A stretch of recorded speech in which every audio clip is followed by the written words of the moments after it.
আসসালামু আলাইকুম। আবারও চলে এলাম নতুন একটা রেসিপি নিয়ে। আজকে আমি আপনাদেরকে তৈরি করে দেখাবো শর্টকাট পদ্ধতিতে তালের কেকের রেসিপি। চলুন তাহলে এই নরম তুলতুলে তালের কেকের রেসিপিটা দেখে নেওয়া যাক। প্রথমেই আমরা কেকের ব্যাটার রেডি করে নেব। একটা বাটিতে নিয়ে নিচ্ছি 3/4 কাপ অর্থাৎ পৌনে 1 কাপ শুকনো চালের গুঁড়ো। চাইলে ভেজা চালের গুঁড়ো নেওয়া যাবে এবং সাথে পিঠাটাকে নরম করার জন্য 1/4 কাপ নিয়ে নিচ্ছি ময়দা। টোটাল এখানে 1 কাপ আছে। আপনি চাইলে পুরো 1 কাপ ময়দা বা চালের গুঁড়ো দিয়েও পিঠাটা বানাতে পারবেন।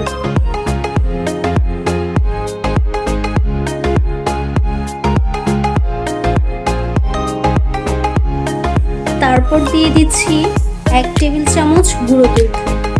এতে কেকের স্বাদটা অনেক বাড়ে। 1/2 কাপ দিয়ে দিচ্ছি চিনি। চিনির পরিবর্তে আপনি চাইলে স্বাদমতো গুঁড়ো ব্যবহার করতে পারবেন।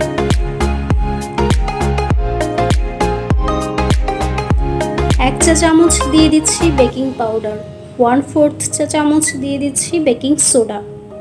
এতে কেকটা অনেক তুলতুলে হয়। এবং দিয়ে দিলাম 1/4 চা চামচ লবণ।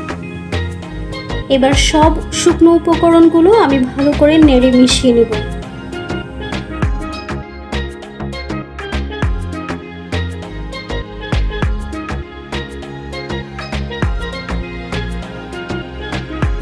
তারপর আমি এর মধ্যে দিয়ে দিচ্ছি 1 কাপ পরিমাণ তালের রস। আমি এখানে ফ্রেশ তালের রসটা নিয়েছি।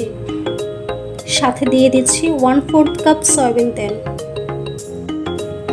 আপনারা চাইলে বাটার অথবা ঘি মেল্ট করেও ব্যবহার করতে পারেন। দিয়ে দিচ্ছি একটা ডিম। যারা ডিম দিতে চান না তারা ডিমটা স্কিপ করে একটুখানি তালের রসটা বেশি দিয়ে দিবেন। এবং সেই সাথে 2 টেবিল চামচ নারকেল কোড়া দিয়ে দিচ্ছি। এখন আবার সবকিছু ভালোভাবে মিশিয়ে নিতে হবে। প্রথম দিকে ব্যাটারটা বেশ আঠালো হবে, কিন্তু নাড়তে নাড়তে যখন চিনিটা গলতে শুরু করবে তখন ব্যাটারটা অনেকটা পাতলা হয়ে আসবে। খুব ভালো করে এটাকে ফেটে ফেটে নাড়তে হবে। এই হচ্ছে আমাদের ফাইনাল লুক কেকের ব্যাটারের জন্য। আর এটাই হচ্ছে তালের কেকের জন্য একদম পারফেক্ট ব্যাটার। কেকের জন্য আমি একটা মোল্ডে তেল ব্রাশ করে নিয়েছি। আপনারা আপনাদের পছন্দ মতো যে কোনো শেপের মোল্ড নিয়ে নেবেন। তারপর ব্যাটারটা দিয়ে দিচ্ছি। কিছুটা জায়গা খালি রাখতে হবে, কারণ আমাদের এই কেকটা পরে ফুলে উঠবে। তারপর কিছুটা নারকেল ছড়িয়ে দিচ্ছি।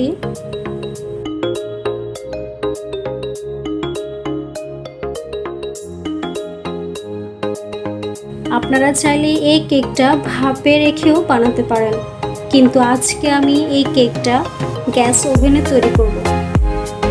তারপর মিডিয়াম আঁচে রেখে আমরা অপেক্ষা করব 20 থেকে 25 মিনিট।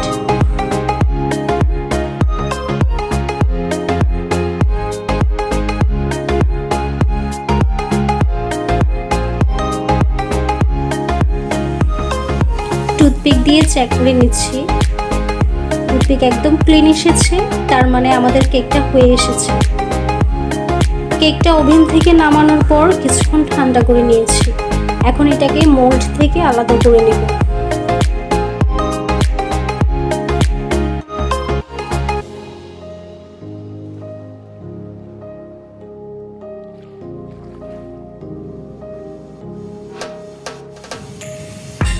দেখতেই পাচ্ছেন কত সুন্দর সফট হয়েছে কেকটা। ব্যাস তৈরি হয়ে গেল খুব সহজ পদ্ধতিতে তালের কেক। আশা করছি রেসিপিটা সবার ভালো লেগেছে। কমেন্ট করে অবশ্যই জানাবেন। সবাই ভালো থাকবেন, সুস্থ থাকবেন। আল্লাহ হাফেজ।